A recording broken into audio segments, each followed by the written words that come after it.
Olá pessoal, sou o professor André Fontinelli, falando aqui diretamente do QG do Enem. E agora a gente vai ter uma aulinha aí do projeto 30 dias sobre o assunto porcentagem. Acompanhe aqui comigo, por favor, o primeiro slide. Bom pessoal, está aí a definição de porcentagem, né? Calcular P% de um certo valor V é a mesma coisa que fazer a conta P sobre 100 vezes esse V. Quer dizer, esse símbolo aí de porcentagem, né, o porcento, significa uma divisão por 100. E calcular uma porcentagem de um certo valor, esse D aí significa multiplicação. Então, por exemplo, você pode ver a continha aí, calcular 20% de 300 é a mesma coisa que fazer 20 sobre 100 vezes 300, e essa conta aí dá 60. Né? Fácil, né? Mas na prática, esse tipo de questão não cai muito no vestibular, né? Ninguém vai ficar perguntando quanto é que é 20% de 300 ou quanto é que é 10% de 400. Em geral, o que a gente tem muito interesse, o que acontece bastante nas questões, é perguntas sobre processos de variação percentual. Quer dizer, se você tem um relógio que custa R$300 e ele sofre um aumento de 20%, quanto é que ele vai passar a custar? Né? Ou então, se ele sofre um desconto de 20%, quanto é que ele vai passar a custar? Nesse exemplo aí, né, como 20% de 300 são 60, então se o relógio custa 300 e aumenta 20%, vai para 360. Se ele custa 300 e sofre um desconto de 20%, vai para 240. Né? E aí qual é a ideia? Tem uma dica que é muito importante em porcentagem, né, que é a seguinte: toda vez que você quiser fazer um processo de aumento, né, ou de desconto, um acréscimo, ou então um desconto percentual, essa conta sempre pode ser feita através de uma multiplicação. Quer dizer, ao invés de você fazer, no exemplo anterior, o 300 mais 20% de 300, essa conta que é um pouco demorada na prática, existe um jeito mais curto de você fazer a mesma conta. Acompanha comigo aqui no próximo slide, por favor. Olha aí, ó. A conta do 300 mais 20%, ela pode ser feita assim, ó. 300 mais 20% de 300 é a mesma coisa do que 300 mais 0,2, né? O 20% é a mesma coisa do que 0,2.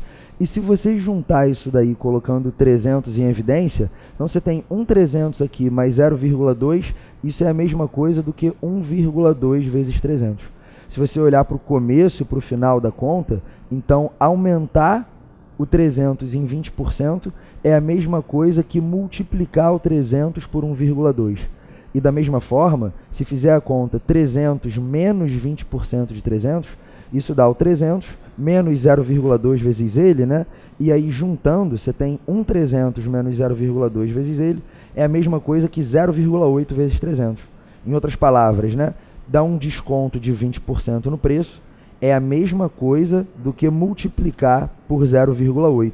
Então, olha aí, ó, desses exemplos, a gente pode concluir que aumentar um valor em 20% é o mesmo que multiplicar esse valor por 1,2, assim como reduzir em 20% é o mesmo que multiplicar por 0,8. É o que está aí em vermelho para você. Quer dizer, o que a gente está fazendo aí é trocar uma conta de acréscimo de 20% por uma multiplicação por 1,2. E trocar essa conta de descontar 20% por multiplicar por 0,8, certo? Bom, pessoal, na prática, a gente usa muito esse tipo de conversão nos problemas. E embora pareça meio óbvio aí, nesse mais 20% ser o vezes 1,2 e o menos 20% ser esse vezes 0,8, dependendo das porcentagens, quando é mais de 100%, ou então quando tem porcentagem com valores decimais envolvidos, essa conversão não é tão prática. Então, para a gente poder fazer isso aí direitinho, que é uma coisa que a gente usa muito nos problemas, eu vou mostrar duas formulinhas, a gente vai dar nome aos bois aí, né, classificar algumas variáveis, e eu vou mostrar uma fórmula que nos permite converter de percentuais para esses chamados fatores de correção, e depois a gente vai ver como é que a gente aplica isso em problemas. Vamos para o próximo slide aí, por favor. Tá aí, ó. Então, esses números, né, o mais 20%, menos 20%, a gente chama de percentuais mesmo, né, um percentual de aumento ou um percentual de desconto, e para eles a gente usa como símbolo a letra P, certo? Em contrapartida, esses fatores 1,2, né, que faz o mesmo papel do mais 20%, e o 0,8, que faz o mesmo papel do menos 20%, a gente chama esses caras de fatores de correção. E para eles, a gente vai usar a letra F. Então, o P representa as porcentagens propriamente ditas, o F representa os fatores de correção associados. Você pode ver um pouquinho mais abaixo, tem duas fórmulas relacionando essas duas grandezas, né? A primeira dá o F em função do P, e a segunda faz o contrário, dá o P em função do F, né? A primeira fórmula é F igual a 100 mais P sobre 100, e se você quiser inverter, isolando a variável P em função da variável F, isso aí dá P igual a 100F menos 100. Dá para ver através dos exemplos, né, que a gente já trabalhou, se o P, por exemplo, for mais 20%, então o fator associado é 100 mais P sobre 100, essa conta dá 100 mais 20 sobre 100, que é a mesma coisa do que 120 sobre 100, que dá 1,2, né? Então, quando o P é 20%, o fator de correção associado é 1,2. E fazendo o contrário, se você souber de antemão que o F aí, ó, é 0,8, quiser saber o percentual associado, você joga na segunda fórmula, o percentual vai ser 100 vezes esse F menos 100, que dá 100 vezes 0,8 menos 100, portanto 80 menos 100 e aí menos 20, né? Repara que o fato do resultado ser menos 20 já indica que esse fator 0,8 está associado a um percentual de desconto e não de aumento. Quer dizer, você tem um jogo aí em que, dado o percentual, você encontra o fator de correção e, dado o fator de correção, você encontra o percentual. Bom, gente, para poder treinar legal essa conversão de P para F e de F para P, no próximo slide a gente vai ver uma tabelinha, né, com vários exemplos, sendo o P dado e o F calculado, ou então o F dado e o P calculado. Vamos passar adiante aí, volta para o slide. Tá aí, ó. Isso aí é uma espécie de treinamento para você converter, né, aprender a converter de percentual para fator de correção e vice-versa. Então tá aí, ó, um percentual de aumento de 35% está associado a um fator de correção 1,35. Como é que você chega nesse valor? Se você lembrar da fórmula, o F é 100 mais P sobre 100. Então você faz 100 mais 35 dá 135, quando divide por 100 dá 1,35. Se você, por exemplo, tiver um aumento de 400%, né, qual vai ser o fator de correção associado? Você faz 100 mais 400, isso dá 500, e quando divide por 100, o resultado é 5. Então, aumentar 400% é o mesmo que multiplicar por 5. Se o percentual for quebrado, por exemplo, 0,7% de aumento, quando você faz a conta lá, o 100 mais 0,7 dá 100,7, e aí quando você divide isso por 100, dá 1,007, né? E aí, no final, você tem o contrário, falando de descontos, né? Por exemplo, se for um desconto de 70%, a conta é 100 menos 70, que é 30. Quando você divide por 100, dá 0,3.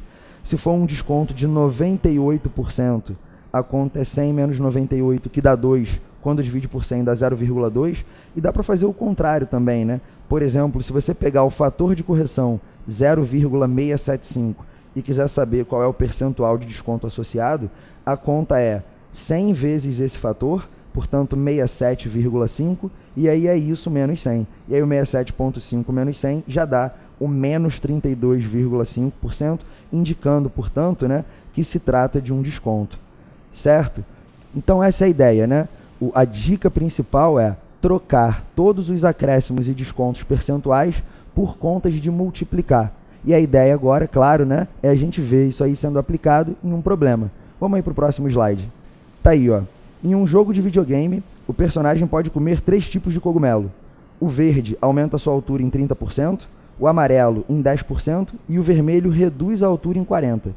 E a pergunta é a seguinte: em que ordem os 3 cogumelos devem ser ingeridos se o objetivo do personagem é ficar com a maior altura possível?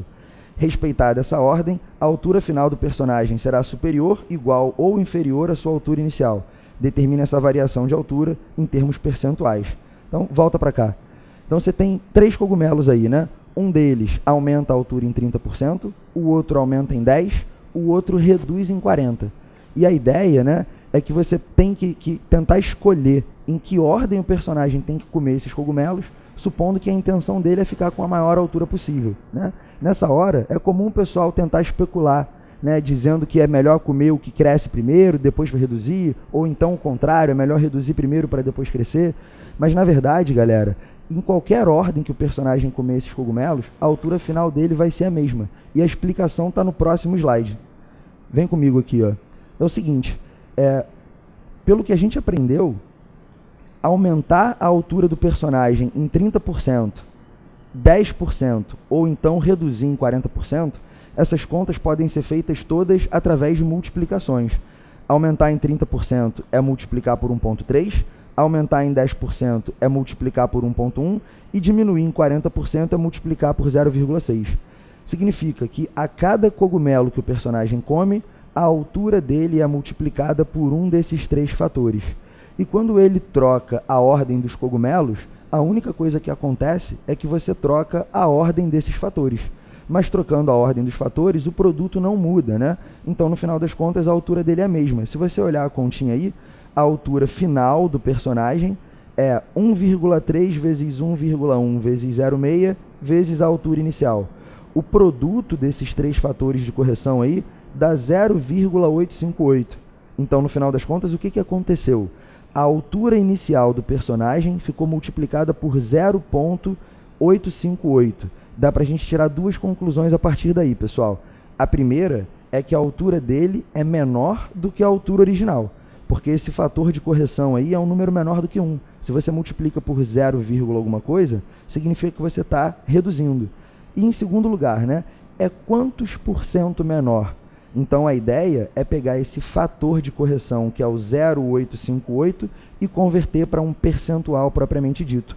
Usando aquela formulinha lá do começo da aula, né? Se o F, o fator de correção, é 0,858, o percentual você obtém fazendo 100 vezes F, o que dá 85,8, menos 100, que dá menos 14,2%.